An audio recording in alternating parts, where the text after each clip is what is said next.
সারা জীবন তিনটি কথা মনে রাখবেন। তিনটি গুণ অর্জন করতে পারলে দুনিয়ার সব সুখ আপনার পিছে পিছে ঘুরবে, সব সফলতা আপনার কাছে এসে ধরা দিবে। সে তিনটি গুণ সম্পর্কে আল্লাহর নবী ইরশাদ করেন, আদ-দুআউ ফির রাখা, সুখের সময় বেশি বেশি দোয়া করা। অপর হাদিসে আছে, যে সুখের সময় আল্লাহকে ডাকে সে বিপদের সময় আল্লাহর অনুগ্রহ বা দয়া অর্জন করবে। যেমন তিরমিজি শরীফের 3382 নং হাদিসের বর্ণনা, মান সাররাহু আন ইয়াস্তাজিবাল্লাহু লাহু ইনদাশ শাদাইদি ওয়াল কুরাব ফালিয়ুকসিরিদ দুআ ফির রাখা। রাসূলুল্লাহ সাল্লাল্লাহু আলাইহি ওয়াসাল্লাম বলেছেন, যে লোক বিপদ আপদ ও সংকটের সময় আল্লাহ তাআলার অনুগ্রহ লাভ করতে চায় সে যেন সুখ স্বাচ্ছন্দ্যের সময় বেশি পরিমাণে দোয়া করে। রাসূলুল্লাহ সাল্লাল্লাহু আলাইহি ওয়াসাল্লাম আরো বলেছেন, 5টি জিনিসকে 5টি জিনিসের আগে গনিমত মনে করবে। শাবাবাকা ক্বাবলা হারামিক, বার্ধক্য আসার আগেই যৌবনকে গুরুত্ব দাও। ওয়াসিহাতাকা ক্বাবলা সাকামিক, অসুস্থতার আগে সুস্থতাকে গুরুত্ব দাও। ওয়াগিনাকা ক্বাবলা ফাকরিক, দারিদ্রতার আগেই সচ্ছলতাকে গুরুত্ব দাও।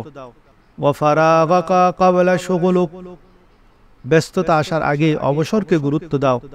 ওয়াহায়াতাকা ক্বাবলা মাউতিক, মৃত্যু আসার আগেই জীবনকে গুরুত্ব দাও।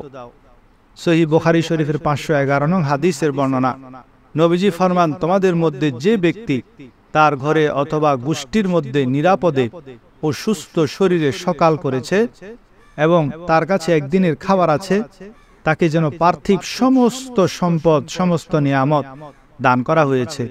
আমরা আল্লাহর নিয়ামতের শুকর আদায় করতে জানি না, যা পাই তাতে শুকর না করে আরো পাওয়ার লোভ করি। অথচ আল্লাহর নবী বলছেন, যদি সকালে আপনি সুস্থ অবস্থায় উঠেন, আপনার পরিবারের সকলকে আপনি সুস্থ অবস্থায় পান এবং আপনার ঘরে যদি মাত্র একদিনের খাবার মজুদ থাকে, তাহলে সেটা অনেক বড় নিয়ামত। আর আমরা যদি নিয়ামতের শুকর আদায় করতে পারি, তাহলে আল্লাহ নিয়ামত বাড়িয়ে দিবেন। সুখে আল্লাহকে স্মরণ করলে দুঃখের সময় আল্লাহ আমাদেরকে স্মরণ করবেন। দুনিয়ার সব সুখ লাভ করার জন্য দ্বিতীয় গুণ হলো ওয়াসসাবরু ফিল বালা, বিপদের সময় ধৈর্য ধারণ করা। 3 নং গুণ হলো আর রেজা ফিল কাজা, আল্লাহ যা ফয়সালা করে তা সন্তুষ্ট চিন্তে মেনে নেয়া। যারা আল্লাহ ও তার রাসূলের প্রতি সন্তুষ্ট থাকবে, আল্লাহ তাআলা ইহকালে এবং পরকালে তাদের জন্য যথেষ্ট হবেন।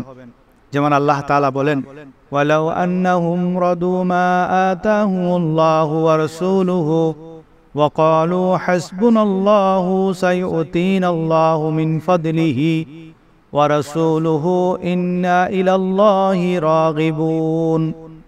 কতই না ভালো হতো যদি তারা সন্তুষ্ট হতো আল্লাহ ও তার রাসূলের উপর এবং বলতো, আল্লাহই আমাদের জন্য যথেষ্ট। আল্লাহ আমাদের দেবেন নিজ করুণায় এবং তার রাসূলও। আমরা শুধু আল্লাহকে কামনা করি। আল্লাহর ফয়সালার প্রতি সন্তুষ্ট ব্যক্তির মুখমণ্ডল পরকালে উজ্জ্বল হবে এবং তারা পার্থিব জীবনের মতো পরকালে থাকবে পরিতৃপ্ত।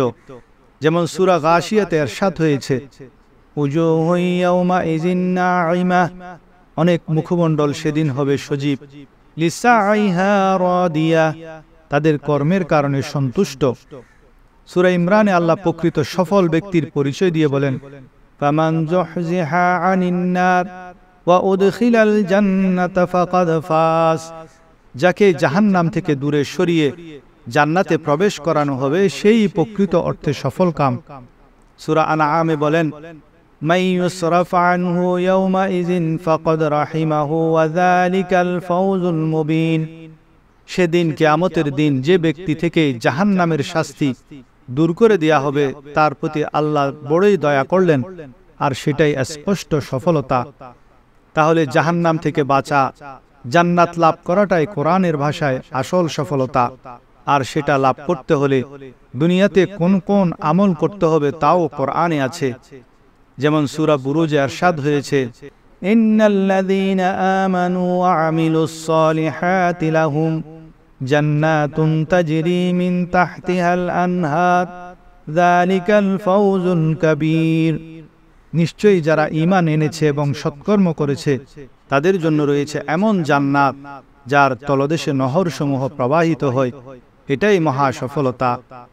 সূরা আহজাবে বলেন, ওয়ামাই ইউতিইল্লাহা ওয়া রাসূলাহু ফাকাদ ফাযা ফাওজান আযীমা।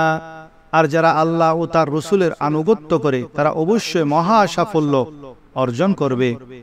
সূরা নূরে ইরশাদ করেন, ওয়ামাই ইউতিইল্লাহা ওয়া রাসূলাহু ওয়া ইয়াখশাল্লাহা ওয়া ইয়াত্তাকিহি ফাউলাইকা হুমুল ফাইজুন।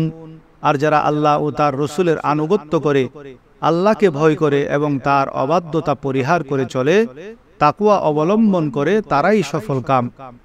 অতএব তিনটি গুণ যার মাঝে আছে সেই দুনিয়ার সবচেয়ে সুখী মানুষ, সফল মানুষ। আল্লাহ আমাদেরকে সেই তিনটি গুণ অর্জন করার তৌফিক দান করুন। আর যারা ঈমানদার ও নেক আমলকারী, আল্লাহ ও রাসূলের আনুগত্যকারী, তাদের জন্য রয়েছে জান্নাত। জাহান্নাম থেকে মুক্তি লাভ করে জান্নাতে যাওয়াটাই হলো আসল সফলতা, আসল সুখ।